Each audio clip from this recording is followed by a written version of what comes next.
और इस वक्त मेरे सहयोगी जावेद मंसूरी मौजूद है राजधानी कीव से। सीधे लाइव उनका रुख कर लेते हैं। जावेद, देखिए, जिन जनरल्स, जिन अधिकारियों के बूते सपना देख रहे थे पुतिन की यूक्रेन को जल्द से जल्द फतह कर लिया जाएगा, वो तो नहीं हो पा रहा है। ऐसे में 100 दिन से जो दोनों देशों की सेना जंग लड़ रही है, उसमें रूस की स्थिति क्या कुछ है? देखिए, रूस की स्थिति बहुत इस युद्ध में उसके उम्मीद के मुताबिक नहीं रही है।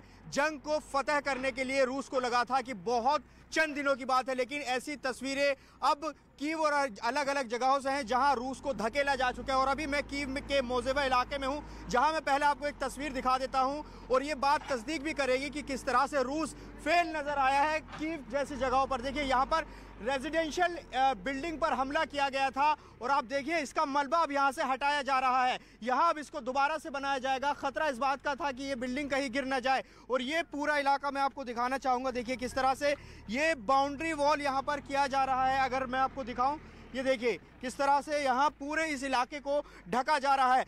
और पुतिन चाहते थे कि यूक्रेन को वो बहुत जल्द युद्ध में हरा देंगे, लेकिन उनकी ये नाकामी एक तरह से सामने आई है कि यहाँ न सिर्फ कीव से बल्कि खार्किव से भी धकेला गया है। और देखिए अब जो कीव जैसी जगह पर जहां हमले किए गए थे उनको वापस से बनाने की कोशिश की जा रही है। ये बिल्डिंग आप देखिए, इस तस्वीर को देखिए, यहाँ कई फ्लैट्स, लगभग 8 फ्लैट्स हैं, पूरी तरह से नेस्तनाबूद हो गए हैं। पूरा मलबा यहाँ पर उठा हुआ है, अब उसको यहाँ से हटाने की कोशिश की जा रही है। देखिए घर के सामने ये मलबा यहाँ पर पड़ा था।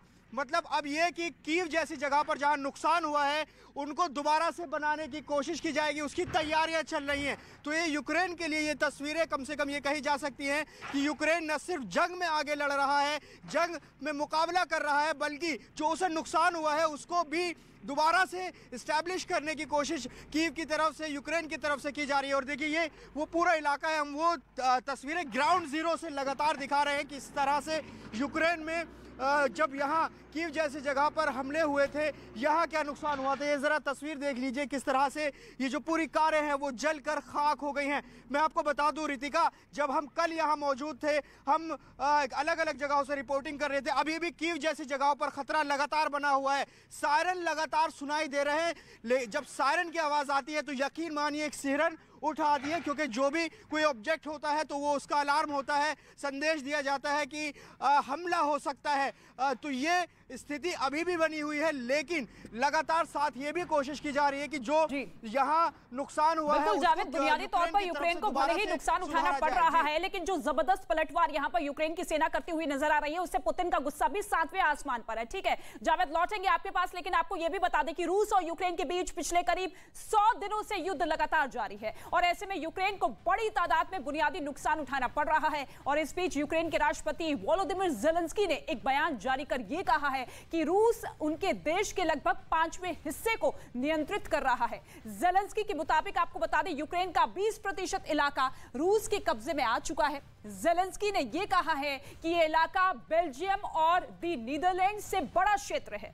ज़ेलेंस्की के मुताबिक रूसी सैनिकों ने यूक्रेन के 3620 आबादी वाले इलाकों पर आक्रमण किया है। हालांकि यूक्रेन ने उनमें 1017 इलाकों को मुक्त करवा लिया है। ज़ेलेंस्की ये भी कह रहे हैं कि युद्ध की वजह से यूक्रेन के 50 लाख से ज्यादा लोग विदेश जा चुके हैं। तो ये दावा यहां पर ज़ेलेंस्की की तरफ से किया जा रहा है।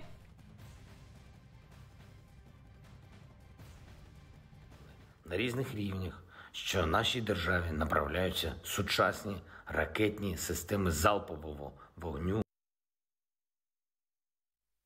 और जावेद का एक बार फिर से रुक कर लेते हैं। जावेद, देखिए, भले ही 20% इलाके पर कब्जा यहां पर रूस की तरफ से कर लिया गया, हथियारों के तौर पर मदद भी कई देश पहुंचा रहे हैं, लेकिन स्थिति को देखते हुए आपको लग रहा है कि अब ये युद्ध लंबा चलेगा या फिर कुछ दिन ही बचे हैं, जिसको लेकर लगातार दोनों देशों की सेना पुरजोर तरीके से आगे बढ़ रही है?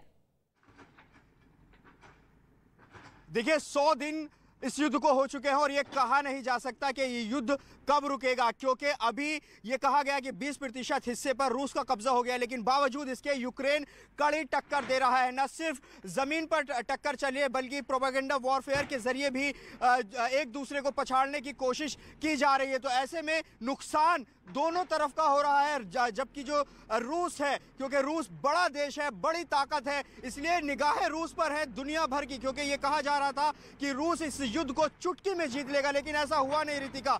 और उसकी तस्वीर हमें अभी तक नजर आ रही है, जब 100वें दिन भी रूस और यूक्रेन आमने सामने है। और इस वक्त जहां हम मौजूद है, कीव राजधानी, जहां उसके बाहरी इलाके तक रूस पहुंच गया था, वहां पर कड़ी टक्कर दी गई थी यूक्रेन की सेना की तरफ से। यहां से पीछे धकेला रूस को, खार्किव से पीछे धकेला, और अब जो कीव जैसी जगह है वहां पर यह काम चल रहा है। जो नुकसान रिहायशी इमारतों का हुआ था उनको वापस से बनाने का काम चल रहा है। यहाँ से मलबा फिलहाल हटाया जा रहा है और इस जगह को कवर किया जाएगा, और उसके बाद यहाँ या तो इस बिल्डिंग को गिराई जाएगी, उसके बाद हो सकता है कि इसको दोबारा से बनाया जाए। फिलहाल ये तस्वीर आप देख सकते हैं किस तरह से यहाँ जेसीबी काम कर रही है। जो यूक्रेन का प्रशासन है, जो कर्मचारी हैं, वो यहाँ पर आप देखिए किस तरह से ये पैमाइश पूरी कर रहे हैं। तो ये तस्वीर यहाँ कम से कम कीव में जब जाएंगे, कीव के लोग देखेंगे तो उनको इस बात की तसल्ली ज़रूर होगी कि यहाँ पर जो नुकसान है, अब सरकार इस मोर्चे पर यह काम कर रही है कि इसको दोबारा बनाया जाए। और दूसरा मोर्चा वो है जहां जंग चल रही है। अभी भी कई ऐसे इलाके हैं जहां आमने सामने की जंग है और बड़ी नजरें हैं कि क्या होगा इसका नतीजा इस युद्ध का, क्योंकि अभी भी ये किसी नतीजे पर पहुंचता हुआ दिखाई नहीं दे रहा है। 100 दिन बहुत ज़्यादा होते हैं। न सिर्फ दोनों देशों को इसमें नुकसान उठाना पड़ा है, बल्कि दुनिया भर में इस युद्ध के असर देखने को मिले हैं। तो ये अब आप देखिए किस तरह से यहाँ पर जो पूरा काम है वो चल रहा है। ये तस्वीर आप देख लीजिए, ये कीव की तस्वीरें हैं। कीव के आसपास जब हम यहाँ कल घूम रहे थे तो हमने देखा कि कीव की जो सुरक्षा है, मोर्चों पर भले ही यूक्रेन को खदेड़ा जा रहा है, लेकिन रूस को भी पलटवार जवाब जिस तरीके से ज़ेलेंस्की की तरफ से दिया जा रहा है, उसके बाद खलबली यहाँ पर रूस में मची हुई है। ठीक है जावेद, लौटेंगे आपके पास।